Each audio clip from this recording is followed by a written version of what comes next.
And I can tell you unequivocally that the underlying economy is very, very, very weak. And it's interesting because the administration, Congress, the Federal Reserve is in this state of denial because they have the stock market at near record highs. They have all this capital investment going in through data centers. And they're able to go out and tell people that the economy's great because they're effectively making up their own stats. And that's a very dangerous thing.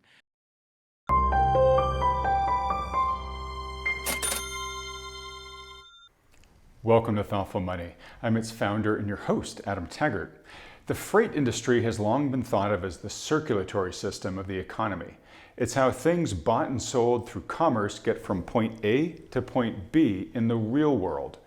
Now, historically, when trucking freight loads diminish, it's usually correlated with a slowing economy. And if it gets bad enough, a recession. Today's guest is Craig Fuller of Freightwaves, a price reporting agency focused on the global freight market and the leading provider of high-frequency data for the global supply chain. He recently released a prediction that the U.S. freight trucking industry is about to experience, quote, the largest capacity purge in history. We'll ask him what that means for the economy, as well as for the hundreds of thousands of workers he expects to be impacted by it. Craig, thanks so much for joining us today. Great to be here. Hey, real pleasure. So Craig, I have been reading your work for a long time over the years. It's great to finally get to interview you here in person. Welcome to Thoughtful Money. I think today's viewers are going to get a real treat out of this discussion. If we can, let's start with that report that you recently released. And if you don't mind, I just want to read like 2 paragraphs from it just to set the stage here. You said, quote, the freight industry is experiencing what experts describe as one of the most interesting times ever in freight, though unfortunately not in a positive way for most participants. Motor carriers and freight brokers across the spectrum are feeling significant pain from weak freight volumes and a rapidly changing operating climate.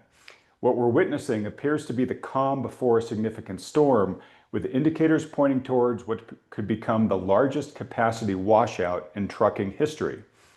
With the risk of the market eliminating 600,000 active drivers, the largest capacity purge in history may be coming, bringing COVID-like spot rates. The difference this time is that there won't be a flood of immigrants created by Biden's open borders, which offered an endless supply of truck drivers. The capacity relief valve for shippers and brokers is forever shut, meaning carriers will have to pay up in terms of higher pay and bonuses for truck drivers. Capacity will also be much harder to find. So, Craig, reading this as a non-expert in the industry, to me it sounds kind of stagflationary, where we'll have a lot less jobs in the industry, but shipping costs will be higher. Am I taking the right things away from this? It depends on, ultimately freight is a commodity. So if you're a producer, i.e. a trucking company, you want rates to go up. If you're a participant in the market, if you're buying capacity, if you're a shipper, if you're a manufacturer, a retailer, then you want rates to go down. And so it's important to anchor our conversation around how the industry thinks about. You have the natural longs, which are the trucking companies, which always want higher rates, and you have the natural shorts, which are the shippers that want the rates to go down, and then you have brokers and intermediaries that live in the sort of the middle of that. Think of them as the day traders. So as it relates to a macro economy, then stagflation, I think stagflation is the right way to think of it, because ultimately you're going to have higher rates or higher prices for moving cargo at a time where you have pretty anemic volumes in the economy that is not reflecting an environment that should be tightening.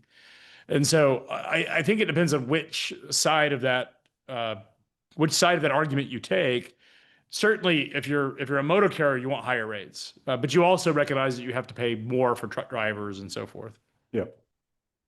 All right. Well, so I guess at the high end, what does this mean to you for the economy? So historically, as I said in the intro there, decreasing freight volumes were generally a sign that the economy was slowing. Does that correlation still hold? And if so, what is this telling you? Yeah, it's important to understand when we say the economy, we're talking specifically about the goods economy. So it's the portion of the economy that's tied to physical consumption of products. So think of it as everything from energy to manufacturing to retail goods, to automotive, to housing. It's the stuff that is physical in the economy. Freight does not really correlate or have a lot to do with the services side of the economy, the financial side of the economy, government, education, healthcare. It is really focused specifically on the goods in the economy. And what I would say is it's not really a forecast to say that the freight market is soft. It already is. We've seen a decline in freight volumes down by 17% year over year, which is very great financial crisis like drop and goods moving through the economy. And one thing to keep in mind is, unlike a lot of the credit card data, I think Bank of America came out today with some credit card spending reports on that spending was up, is what the credit card data won't tell you is the amount of goods purchased, the consumption of goods in the economy. And what it will tell you is the prices paid for those goods. Right. What's being spent on the correct. economy. Even the GDP data, when you look at GDP as a metric and you say, our economy grew by 3% year over year, what is baked into that number is inflation. Like as inflation goes up and prices go up, it's naturally your economy is going to reflect, your economic growth is going to reflect that. And so when we look at freight, your GDP could grow up, but you could have sold the same number of goods. Correct, or less. And we've seen that in recent years where we have actually sold less product, but the GDP number is higher. And someone who doesn't follow this stuff very deeply may ask, well, how is that possible? And the reason that's possible is because ultimately, as you have inflation, you're going to have it. I had someone who used to run supply chain at Walmart. And this was years ago. This is before we got into sort of hyperinflation. It was pre-COVID times.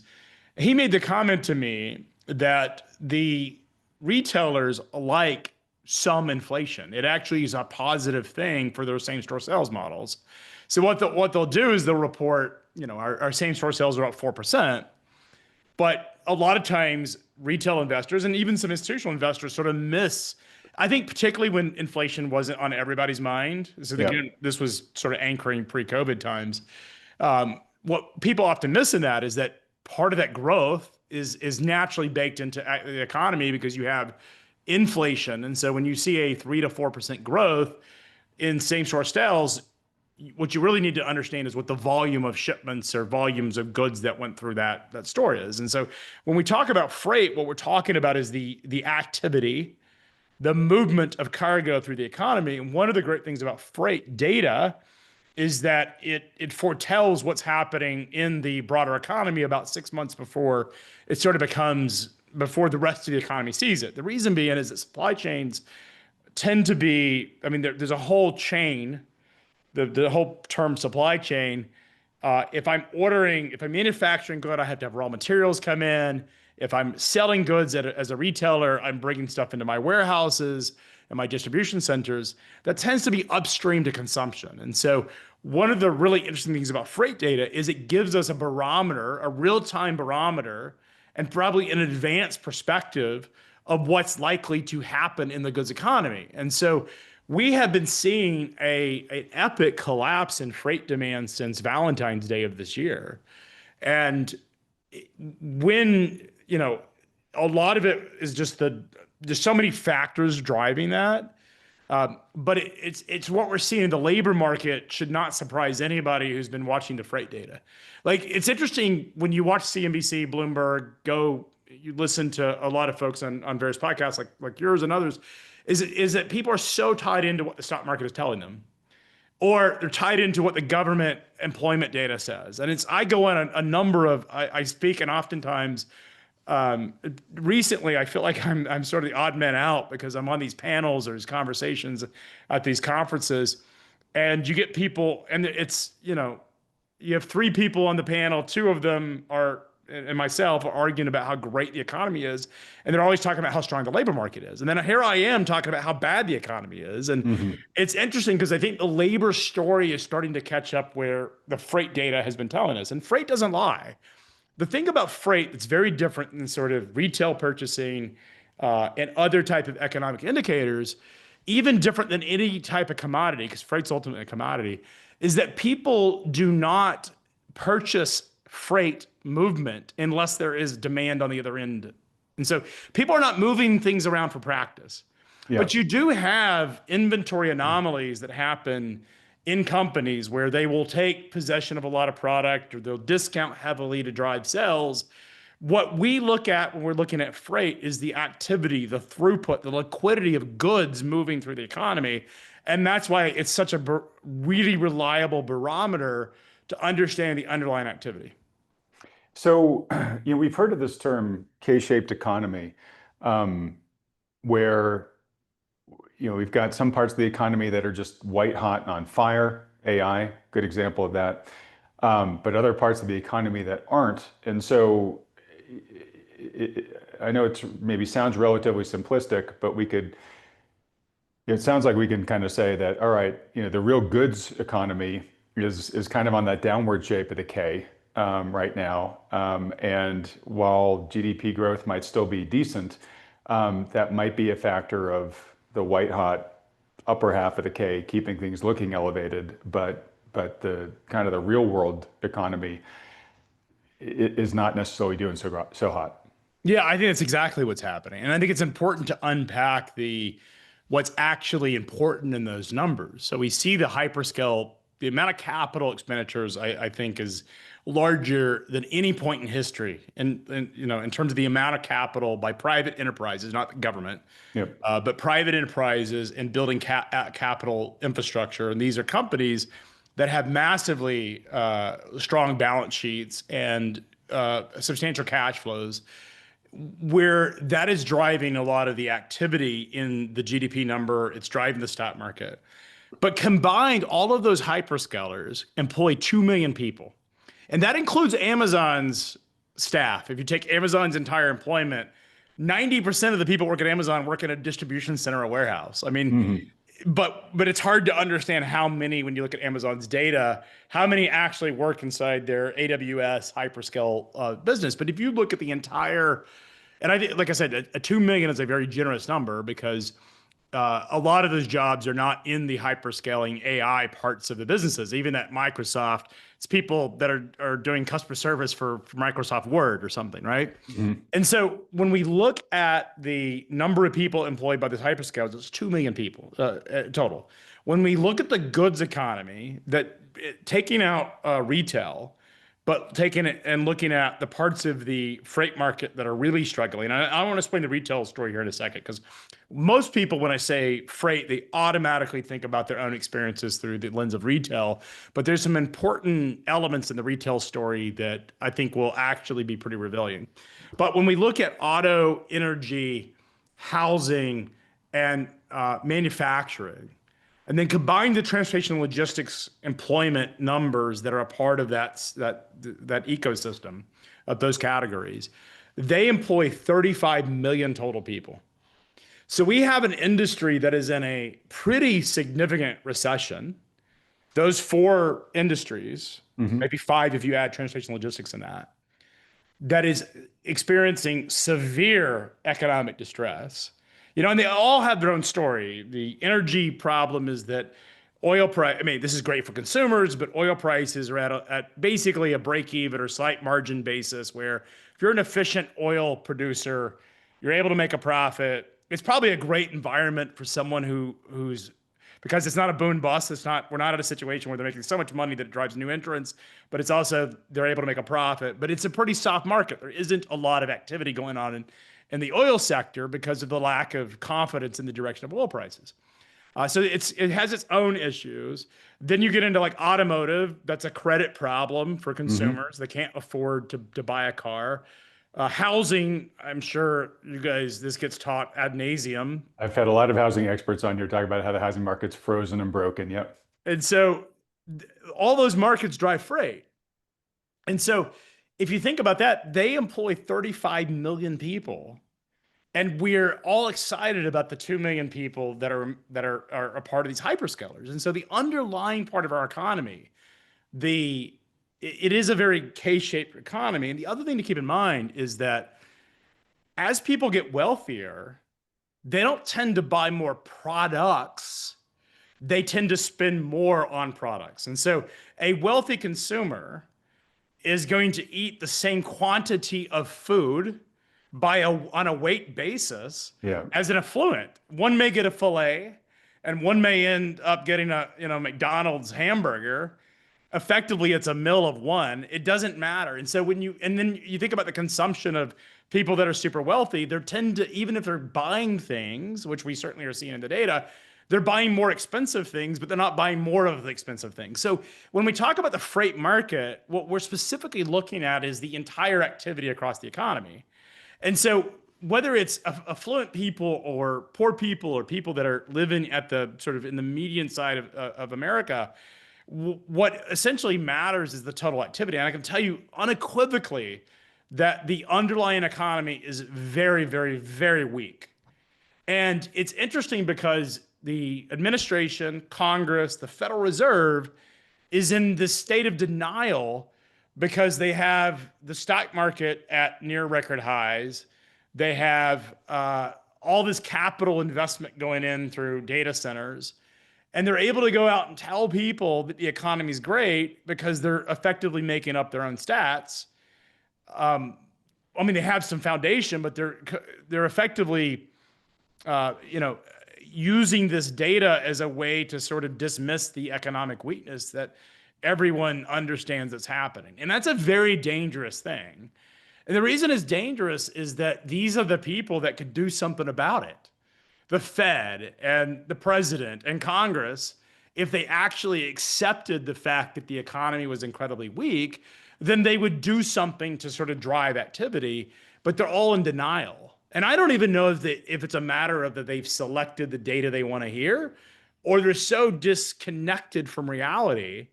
I've met with folks in Congress, I've met with the Federal Reserve, and I met people connected to the administration, and they all look at me very strangely when I talk about how bad the economy is.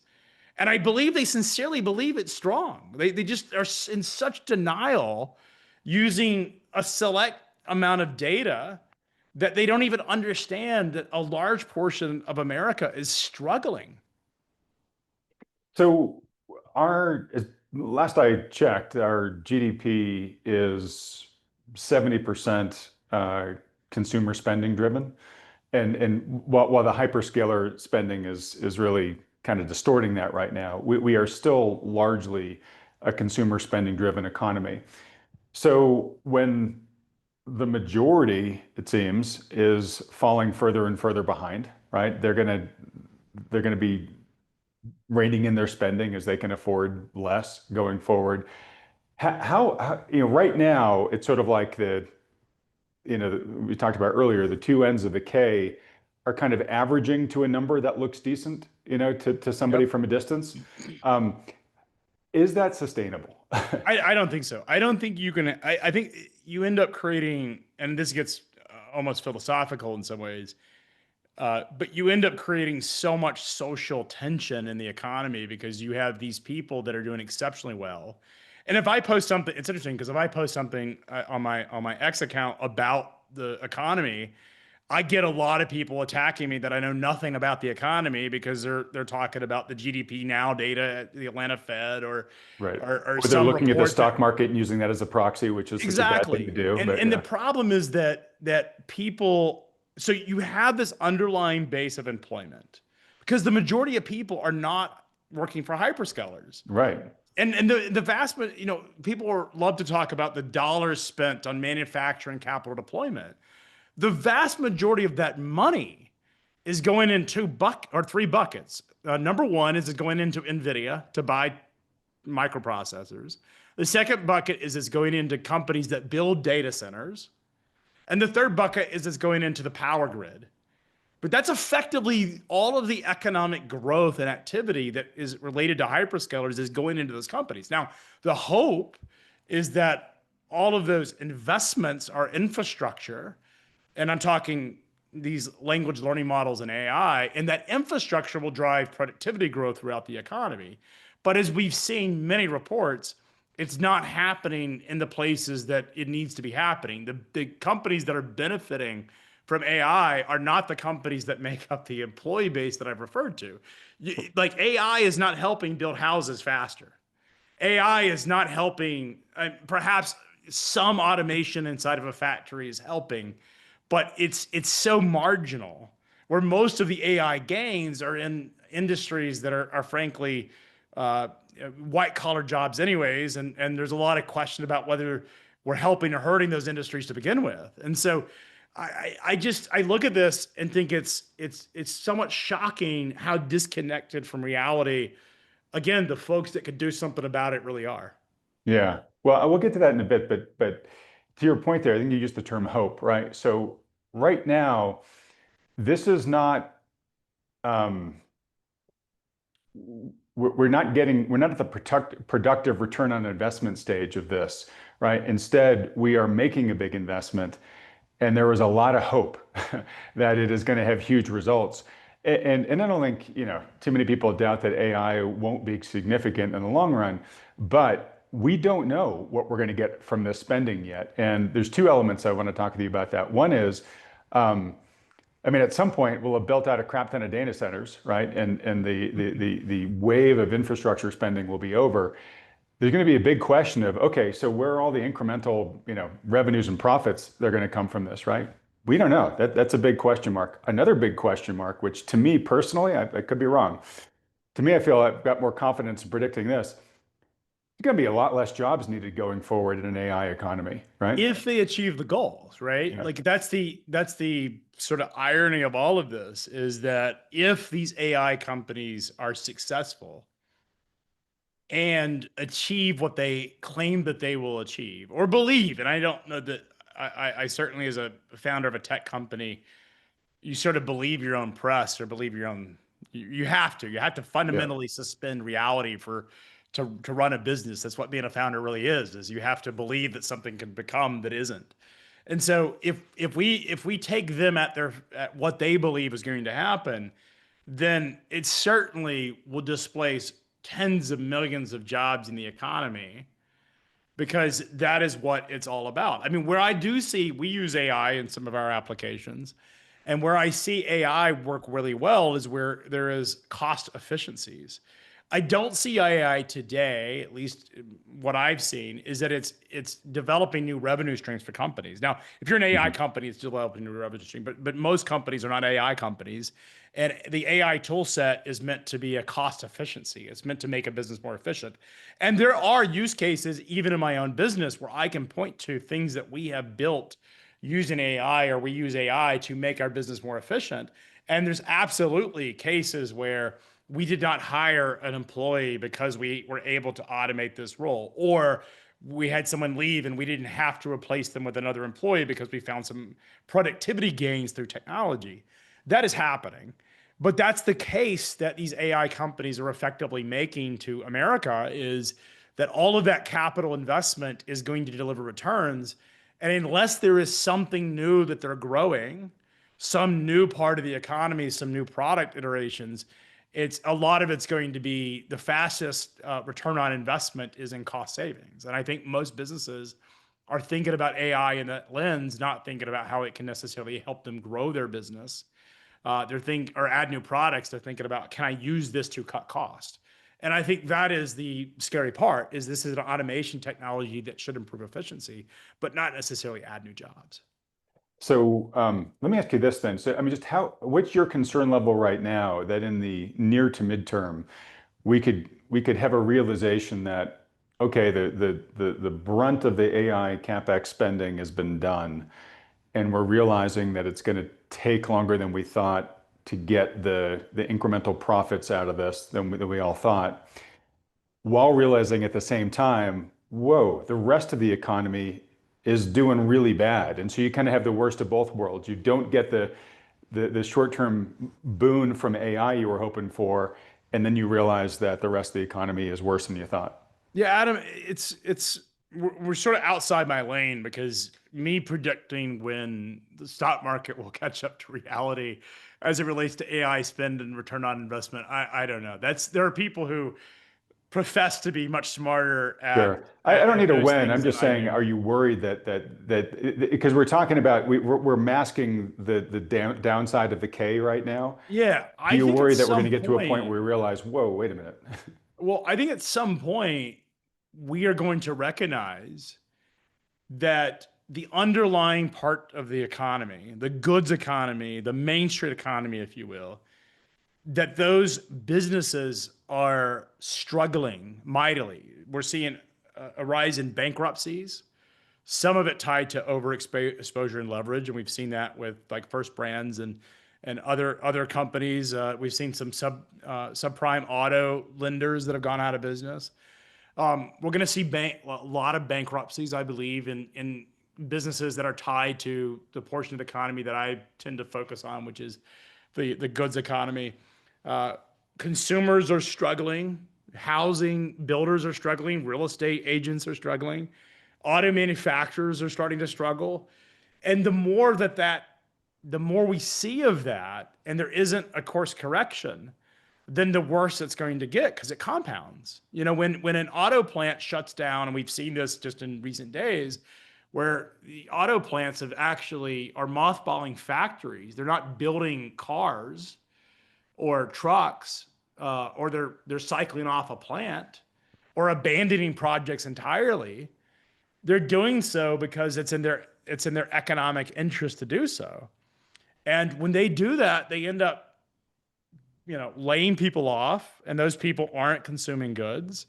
And the small businesses that sell, I'm talking about your local dry cleaner, your local restaurants, all of that stuff starts to show up. And like I said, it doesn't matter that the hyperscalers can go on to infamy. And maybe they have, just like we saw during the dot-com day. I was in college during '99, and I remember watching CNBC, and Henry Blodgett is on there talking about this is a new economy.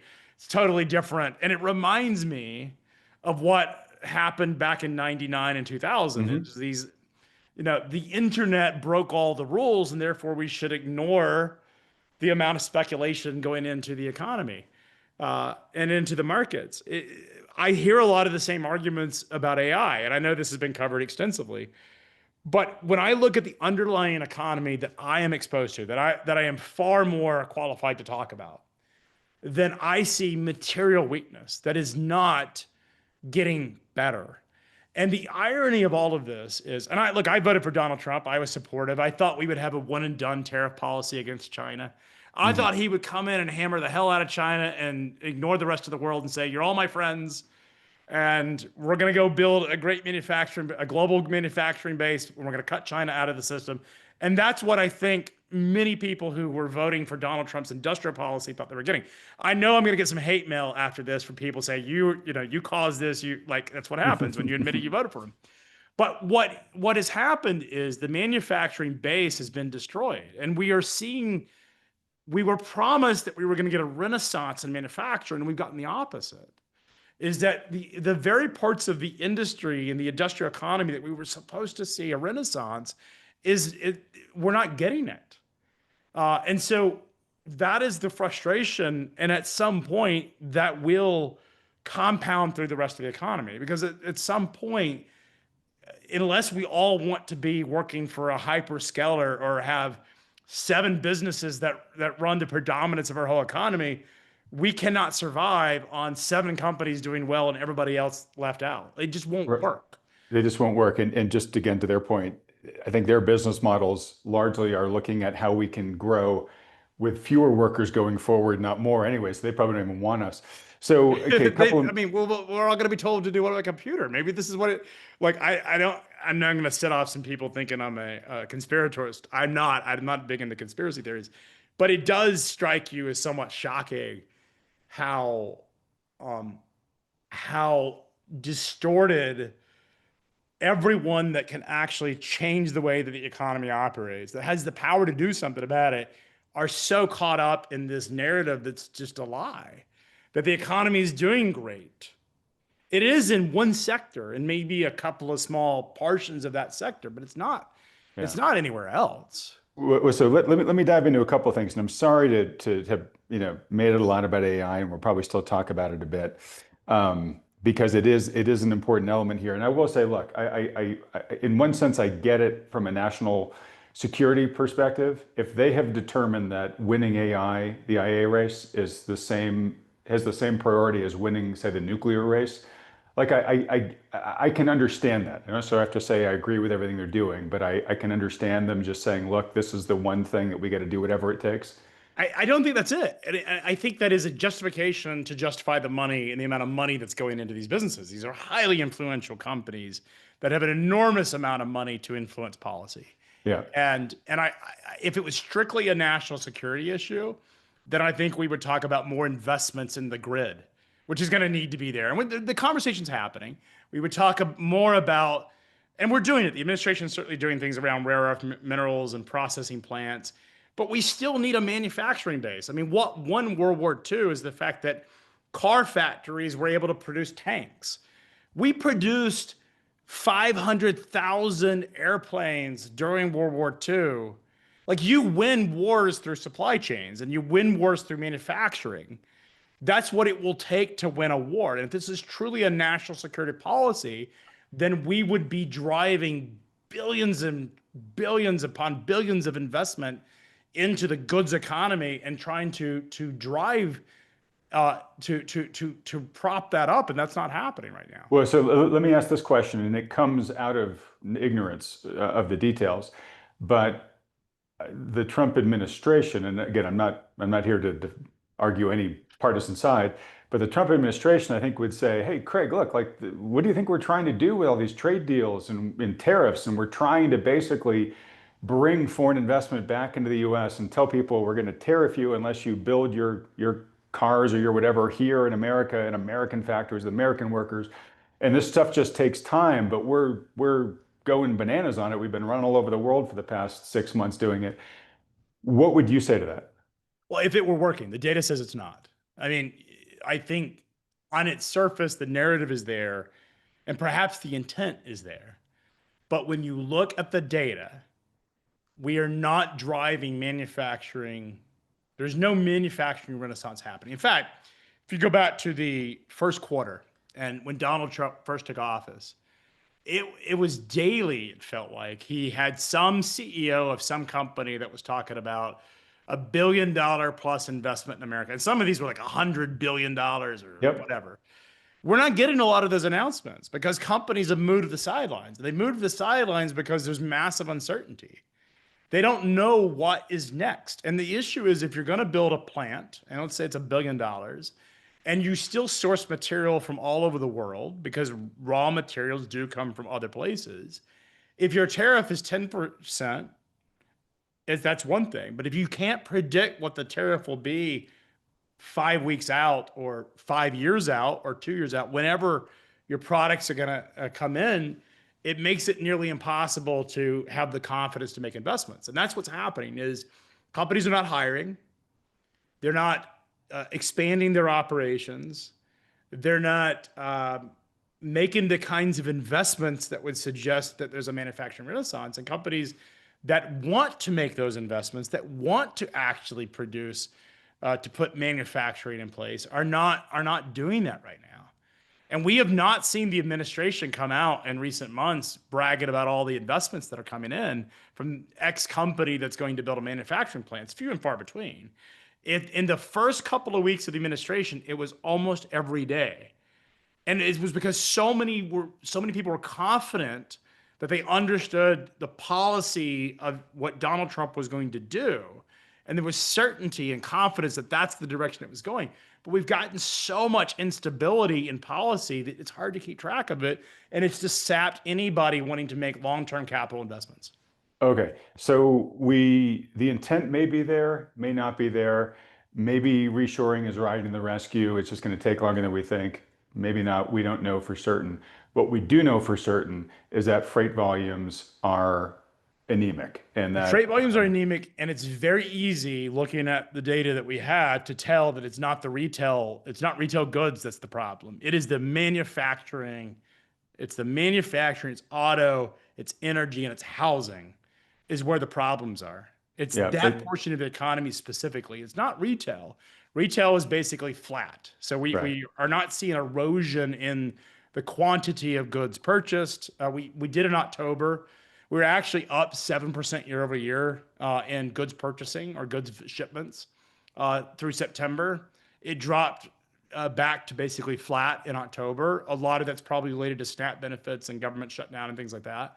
But what I'm looking at right now, when I talk about softness, we're talking about those sectors of the economy that, again, are the base of our economy. Right. It's the get stuff done part of the economy that is looking sick. In the retail, like you said, it's not looking terrible, but it's not looking super strong either. And there too, we have a tale of two stories where a lot of the purchasing is being done by the top 10%, masking a lot of trouble in the bottom 50 plus Yeah, percent. for So sure. let me ask you this. So in the part from your piece that I mentioned, which was largely focused around trucking, but I sense when you're talking about freight volumes, you're putting everything in there, trains, shipping, all that stuff, right? Okay, but just in the trucking world, right, where I believe, correct me if this stat's wrong, but I believe like the number one middle class job in the country, I think, is trucker or something like that. I mean, Well, the 29, it's the number one job in 29 states is really the sort of narrative that's there. I mean, there's 3.5 million truck drivers in the United States. okay. So it is as a job classification, it is a very important job for so much of the economy. Okay, so number one job in 29 states. I mean, this is a very material sector. So you put out the risk of the market eliminating 600,000 active drivers. Mhm. What if that indeed materializes?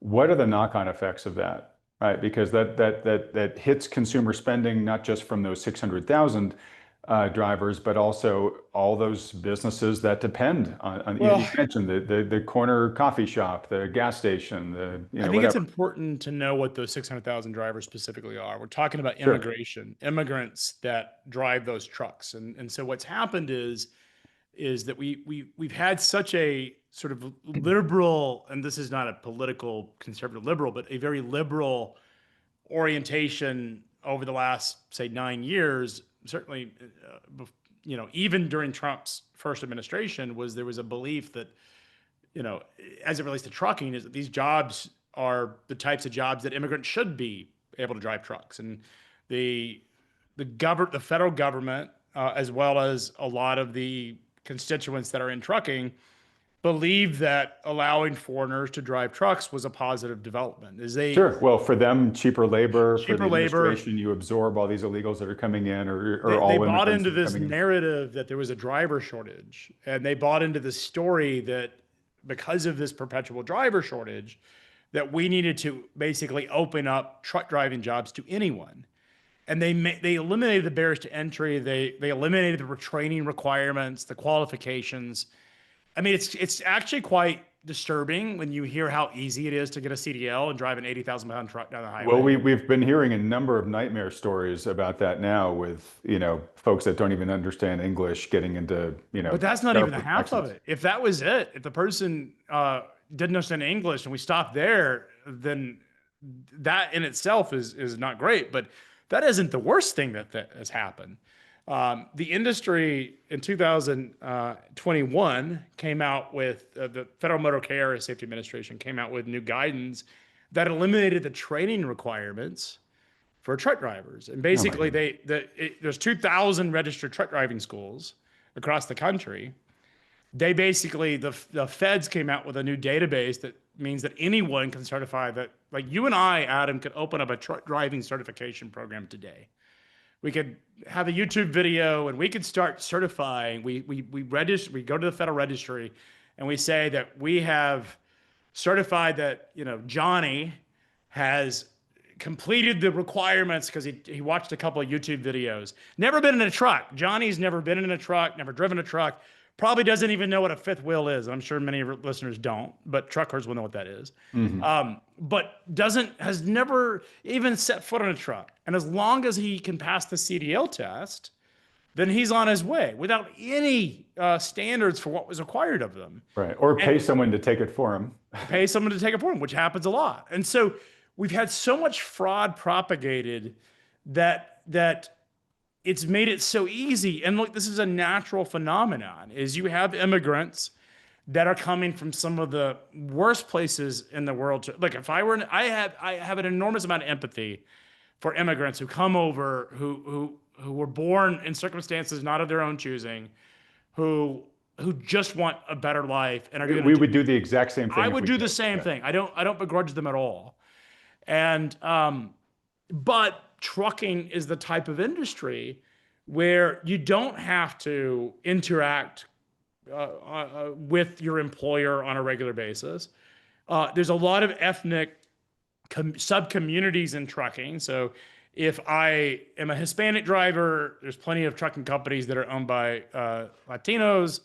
There's trucking companies that are owned by Punjabis. And I can find, there's enough of these trucking companies out there that I probably can find someone who sort of meets my culture. And because we've eliminated the barriers to entry and the training qualifications, as well as the language qualifications, we now have a safety problem and we have an economic one, because we've made it so attractive for, like I said, 600,000 people to come into the industry. Many of them are not qualified to drive a truck.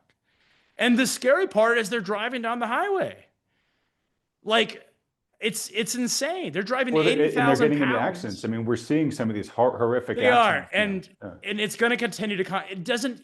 And here's the statistically, 5,000 people die on the highways every single year through a truck fatality, which is up 40% since 2014. Really? And so, yeah.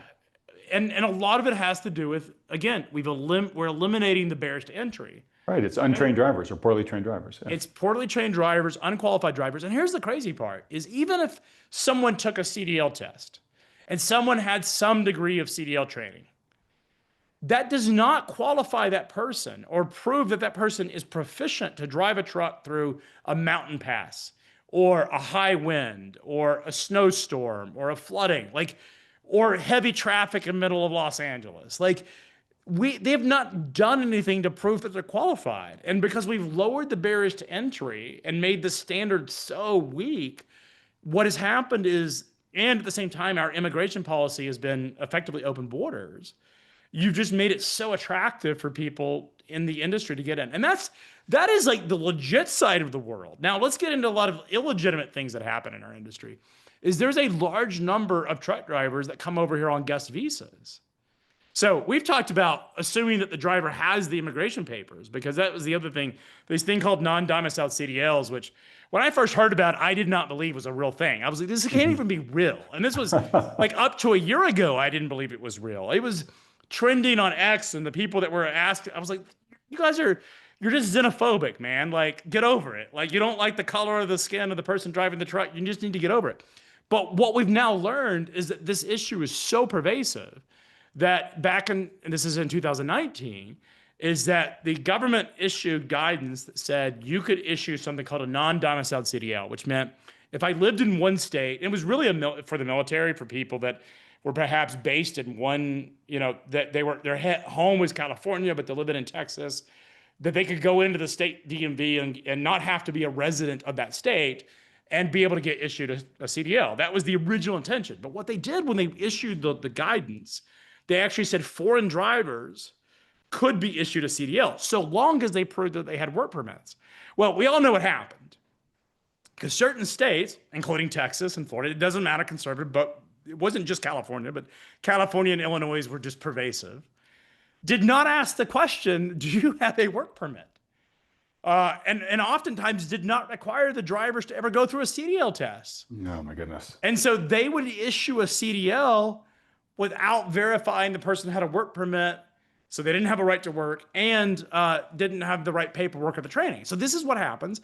And then to compound it, the Department of Transportation sent out notices to, this is all, by the way, this was mind-blowing to the point I've seen so many things in trucking, I did not believe this was true. I was like, these guys that are telling me this are lying. But I went and researched it. It turned out there's been a lot of data on it since. But the DOT in 2006, this is 2016, sort of backing up, there's been a lot of errors here, sent out notices to the state DOTs that they could not put a truck out of service based on the driver not having work status. So they could pull over a driver who had been in the country for 10 years illegally, did not have a work permit, and the state trooper that pulled him over could not put him out of work.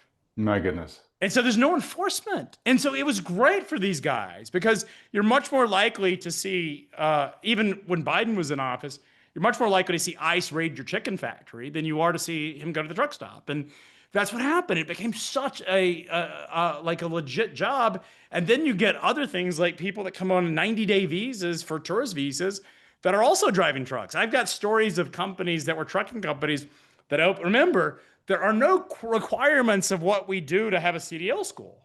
We have to teach someone the test. And so there are companies that recruit people to come over on guest tourist visas and drive for 90 days. My goodness. They do 1 day of training, have never been in a heavy duty truck. 1 day of training, come over, are given basically a CDL, go and get the CDL, and then are given the keys, and they're on their way. And they make so much money during those 90 days that they will make money for the whole year, and they'll repeat it the next year. And when one driver leaves, another one comes. And there's a whole system of this, and a lot of it's tied to organized crime. And so what we're talking about, the 600,000 purge, we're talking about the percent of the industry. The other thing about this is a lot of these drivers drive not only are they non-documented illegal, they drive illegally. They don't respect our laws. So a truck driver, an American truck driver, and I don't, could be a Hispanic, second generation Latino. It could be a first generation Latino that came over, has a visa, got citizenship. But every single truck driver in the United States is allocated 11 hours a day. They're not supposed to drive more than 11 hours a day. But what you have, and there's a joke, there's a sort of this meme in freight called, because a lot of this is Eastern European, by the way. Like everyone assumes when I'm talking immigration, I'm talking Latinos. I'm not. A lot of this is actually a lot of Eastern Europeans, it's Punjabis, it's a lot of parts of the world.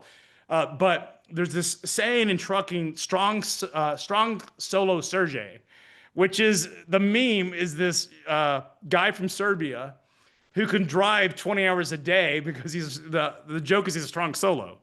Like he's willing to drive 20 hours a day when he's only allowed like at 11. So what happens is these guys that come over that don't, particularly on tourist visas, don't respect our laws, are willing to do things that no American truck driver should do. So what we've had is a situation where the carriers, the motor carriers and the drivers that follow the law are going out of business. They're effectively insolvent because they cannot compete with the truck drivers that will drive twice as long or will pay less than market wages. They simply, and the thing is, you and I can add up. The other thing is not only can we could do this, we could go register a motor carrier. We can have it up and running in about 3 minutes. And we don't have to prove anything about who we are. There's no documentation required. We get a bunch of strong surrogates so we can undercut everybody. Correct. And in 3 minutes, we can have a motor carrier. And guess what? If we end up in an accident, we kill a family because our owners are over in Serbia, we can just start up as a new company. We'll take the trucks and we'll take the drivers that work for our company that caused the accident over to a new co, and we'll open up as another carrier. And it doesn't matter. There are. So this is frightening from an economic standpoint, but it's super frightening from just a public safety standpoint. It's a safety. It's a supply chain issue. Like yeah, these I mean, people haul. I've been nervous about this when I get on the highway. Now you're making me petrified. You should be, because you don't know when you're driving next to someone whether that driver has been driving for 10 years and a million miles and has had 0 accidents, or some dude that was just left a CDL school, has never been in a truck, has never been in America, can't speak the language, doesn't know how to read the signs, barely passed a CDL test. On his 20th hour, and maybe, and you haven't mentioned this yet, but from what I've heard in trucking, there's a lot of incentive because you want to drive long and far and all that stuff. You're coked up, like you're taking chemicals. I mean, as many as I believe the number is 8% of the industry would fail an opioid test today, are addicted on opioids. Speed is just one problem, but we have every other kind of drug. And it is true that amphetamines and cocaine are certainly pervasive in the industry. And a lot of it has to do with the fact that this industry in an effort to make it easier for companies to hire, ended up committing sabotage of their own economics, because a lot of the special interests that wanted to make it easier to become a truck driver thought naively that they would be the beneficiaries of it. What they didn't anticipate was all of these criminals and these people who were desperate that would go create their own trucking company and would source freight from freight brokers and were never qualified to haul freight. If they had been right that, hey, if we make the easier to become a truck driver, they probably would have won. But what they did was actually caused a much worse economic problem for themselves, because now they're competing with people who are not qualified to drive. Right. The good guys are going out of business, and the bad guys are the ones driving the trucks, making the roads a lot less. They're less safe, and it's an economic backwater. So the administration is cracking down on these things, and that's where that 600,000 the elimination of 600,000 drivers is what I was referring to in that article. Is that the administration's immigration crackdown will put those guys out of business. Okay, so I just saw that 6,000 number and thought, okay, that's a bad thing because we're losing a bunch of middle-class jobs. But actually, you're making me think it's a good thing because it's actually trying to clean up this mess. You're taking guys that have no business operating in our industry. Okay. Like you're taking, yes, it will increase rates because the rates have been, a lot of these operators have been such bottom feeders. And everybody in this industry were freight brokers and shippers that were using these truck drivers were in on the game too. They were aware of what was happening, but because that's how they make their money, they were looking the other way. And so what we're talking about is eliminating is the bottom part of the market, the riffraff, that should be expunged from the industry. Just get them off the roads. Just take them off the roads. I do not want these people driving next to my family. Okay, no, totally agree. And I think we probably freaked everybody who listened to this out. They're never going to go on the highway again. Yeah, they should be. I'll tell you a personal story on this. So I moved states this year, and so we loaded up the 26-foot U-Haul, and I drove it 5 hours over the Sierras between California and Nevada, and just pulling out, in California with this 26-foot truck, which still drives like a van. I mean, it's not a whatever you called it, a super heavy truck or whatever, right? Yeah. I'm thinking like, wait a minute, I'm not so sure I mean, I may be kind of a danger on the road here because this is a much bigger vehicle than I'm used to having driven before. And I did have a couple of little scrapes, where turning it took a lot longer, I did not appreciate the length of the car.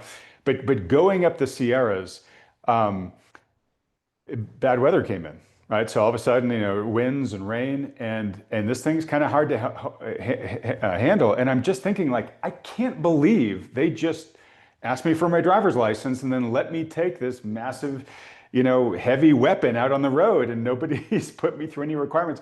And that's an easy thing to drive relative to these massive trucks you're talking about. Absolutely. A lot of the equipment is like, I assume it's a U-Haul that you were renting from. Yeah, it was just a U-Haul. Yeah. I mean, so that's probably better maintained. As bad as ratty as that thing is, because I've rented a U-Haul, they're not great trucks. Yeah. It's not top of the line. But it's probably in better shape than a lot of the trucks on the road. 1 out of every 5 trucks on the road is not qualified to drive. Like it's 1 out of every 5? 1 out of every 5 is got some safety violation. These are government stats, by the way. So imagine but Adam, you were probably more qualified because you're more familiar with our roads. You're more familiar with our laws.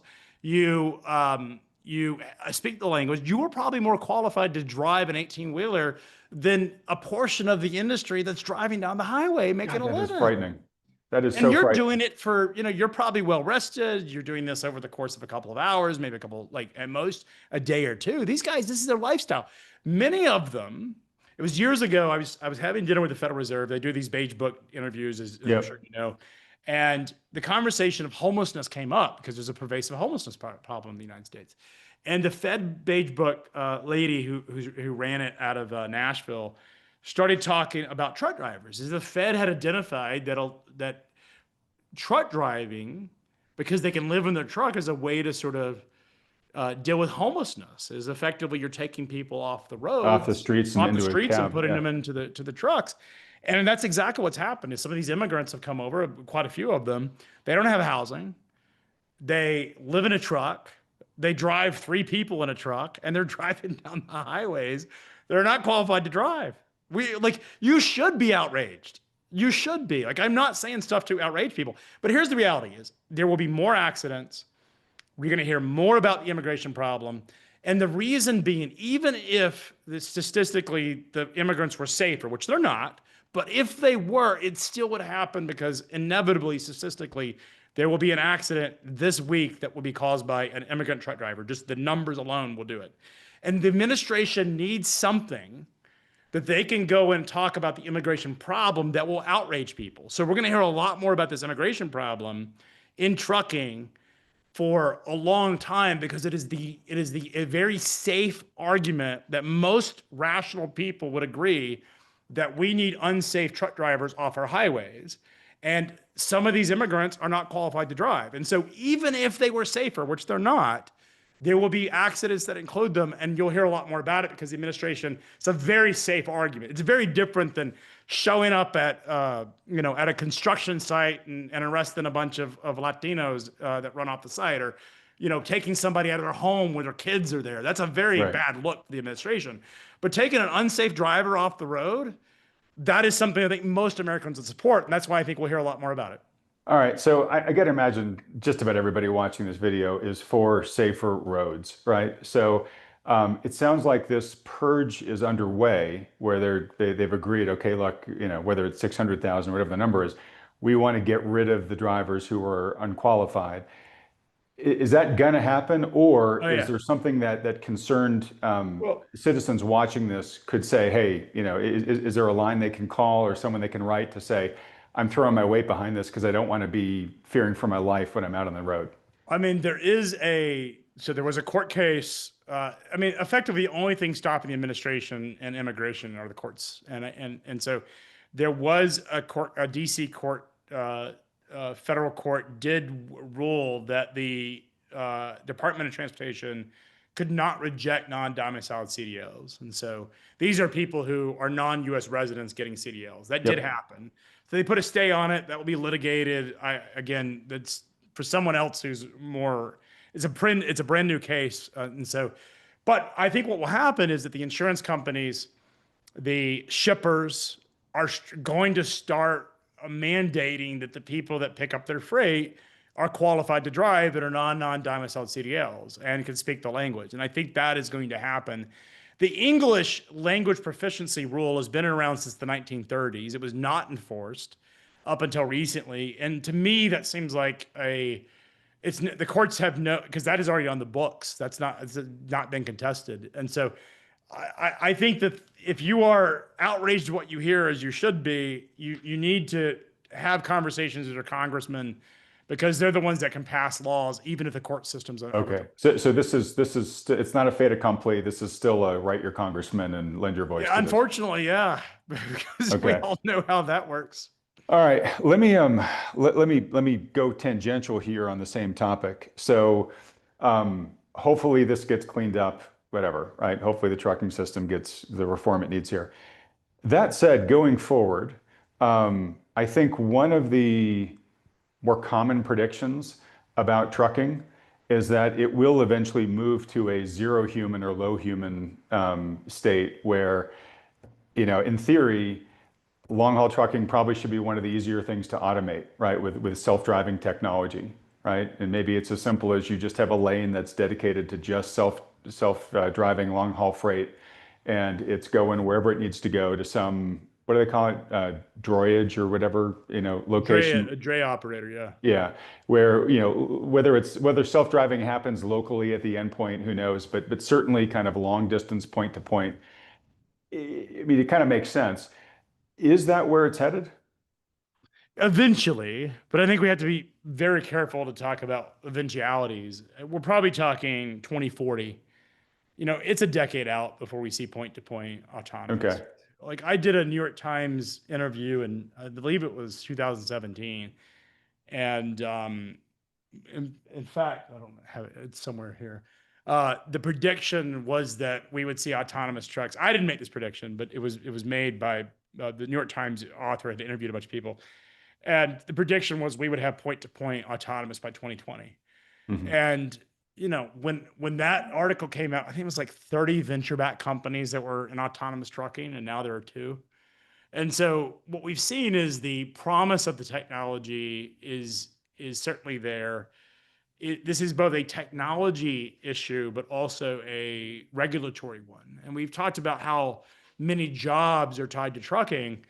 And in order to have point-to-point transportation, you're going to need the municipalities, the states, and the federal governments. I mean, or the federal government, but the branches of government to all agree that an autonomous truck is both legal and able to operate on all the roads. Good luck with that. So I think we're talking at least a decade out before we see Okay. point-to-point autonomous. So let's say it's 15 years. Okay, just pick a number. What does that do just to the fabric of society or middle class, where you are essentially perhaps vaporizing, maybe that's too strong of a word, but the number one job in 29 states? Well, I mean, it's a major concern, but it's not. Trucking's not the only. It will be easier to automate factories than it will be to have driverless trucks because I can control the environment. And so I think what we'll actually see is, in farming is going through the same, and there's farming automation, farming robotics. And in fact, farming is arguably easier to automate than an over-the-road truck. And so trucking will eventually get automated, but those jobs will be pretty late in that cycle because what I have with a moving truck is I have a truck going down 70 miles per hour down the highway at 80,000 pounds, and I can't control the environment that automation takes place. Whereas I can automate my factory and a lot of the manual stuff that goes on in my warehouse, my factory, even my farm, I'm in a much more controlled environment, which makes it much easier to run the kinds of simulations I need to drive the automation. Whereas trucking is one of those jobs that will actually be very, very one of the last jobs to automate simply because you can't control the environment. You cannot predict what that truck will see on the roads. You can't control wild animals jumping out in front of the truck. You can't That's control true. people and all the things that could take place. And so it will be later in that cycle. And I think to your point, there are, as I talked very earlier, there's 35 million jobs that are potentially going to be impacted because these are the jobs tied to the goods economy that I think we should be concerned about. It's Yeah. manufacturing again. How even you see jobs in construction that people are doing degrees of automation, auto manufacturing certainly, but we're going to see levels of automation. But it strikes me that trucking will be one of the later ones to actually have automation. Okay, super interesting. All right, I'm looking at the time, so we're near the end of the hour, so I got to start wrapping this up. One question for you, really just more to see if it'd be fun to talk about at some point later in the future. I see behind you, you have all the different kind of types of freight transport, and one of them is space. And there's been a lot of a lot of transformation in terms of bringing down the cost of getting freight up into space. Um, would that be an interesting discussion for us to have at some point in the future? Yeah, ultimately it's a supply chain problem. Like space commercialization is a supply chain problem. And that's, in fact, years ago during COVID when we were having fun, because freight was good and Yep. everything was great and we're all at home kind of bored. We did something with NASA. We partnered with NASA called Space Waves, which was about space commercialization. And they have something called the Deep Space Logistics Lab, the DS. And basically their job is to sort of plan out what does it take to build a supply chain on Mars or the moon or Mhm. deep space like Saturn and one of Saturn's moons and stuff. And so these are people who are dealing with these problems, but it's ultimately a supply chain problem. It's like how do I and so we absolutely could talk about that. I think space commercialization is a really cool thing, and it is a logistics problem. It's just another form of you have the physics, but the physics is fairly predictable. It's then the question is, well, where do you get the material to build your space colonies? I just think it's pretty Yeah. cool. Okay, cool. All right. Well, look, well, if folks, if there's interest in that, let us know in the comment section below. And if so, we'll add that to a future discussion here with Craig. All right. So, this is a wealth building channel, given its mission. And I'm just curious, given what we've talked about today, are there any investment themes that come out to your knowledge here, Craig? Is it like, hey, short these freight operators because their costs are going to go up? Is it, I don't hey, pick individual stocks. In fact, we have a policy that we don't trade stocks, yep, freight stocks, because we can move the market as we do. We can put out a report and it actually moves the market. So I've learned that the hard way. We put out something, the market would move, and we yep. realized we had some influence over people how think about these things. So we just, as a policy, we don't take positions on any of the stocks and transportation. But what I would say is there are companies that will benefit as the cycle turns, and these are the large truckload operators. Their stocks have been obliterated. They will be the beneficiaries of lower amounts of competitive capacity.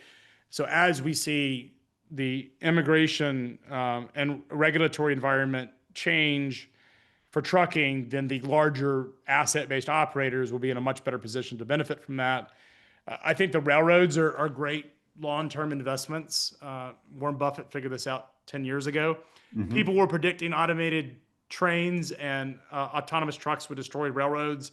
It's not happening. Warren Buffett got it right. He bought BNSF. So I think the railroads are an interesting play. And then things like warehouse operators like Prologis. And I think ultimately you're betting on a reindustrialization. I think a reindustrialization is going to happen. We're going to be, even under Biden, we were doing it. I mean, this all started really in Trump 1. But reindustrialization is going to happen. It's regretful that the momentum of reindustrialization has slowed down, frankly, because the policies have done the opposite. But it will pick up steam because you need to have more domestic sourcing or more nearshoring. And so companies that are tied to this theme, which include the railroads, the trucking operators, will benefit, and the warehouse operators as that story plays out. All right. Very much appreciate you sharing that with us. Folks, if you'd like to get some help from a professional financial advisor in figuring out whether any of the potential opportunities that Craig just suggested make sense for your portfolio and maybe helping you figure out certain targets to invest in, feel free to talk to one of the financial advisors that Thoughtful Money endorses. You can set up a free consultation with them by filling out the short form at thoughtfulmoney.com. And please join me in thanking Craig for having just a really fascinating, thought-provoking, and really, despite some of the serious things we talked about, Craig, enjoyable inaugural appearance here on Thoughtful Money. So please thank him by hitting the like button and then clicking on the subscribe button below, as well as that little bell icon right next to it. Craig, it has been wonderful, this discussion. Very wonderful to meet you. Very thought-provoking, like I said, kind of maybe petrifying for those of us who are going to be on the highway next. But at least maybe you're increasing people's situational awareness, so hopefully they'll be less likely to get in an accident with one of these drivers. But anyways, I thank you so much for coming on and giving so much of your insight here. Adam, appreciate it. Thanks for your time. Oh, whoa, sorry. I almost forgot the most important question. So for folks that have really enjoyed this, Craig, and would like to follow you and your work between now and hopefully the next time you come on this channel, where should they go? So best place to find me is on X at Freight Alley, or you can go to freightwaves.com if you're interested in some of the deep dive news or context that we talk about, these stories we cover every day. We have a team of journalists all over the world that are covering supply chain stories. Okay. And as I said, I read Freightwaves' work quite frequently. It's excellent. Folks, highly recommend you go check out Craig, both on X, but also freightwaves.com. Again, can't thank you enough, Craig. This has been wonderful. So nice to meet you. Appreciate it, Adam. Stay safe, everybody. All right. And everybody else, thanks so much for watching.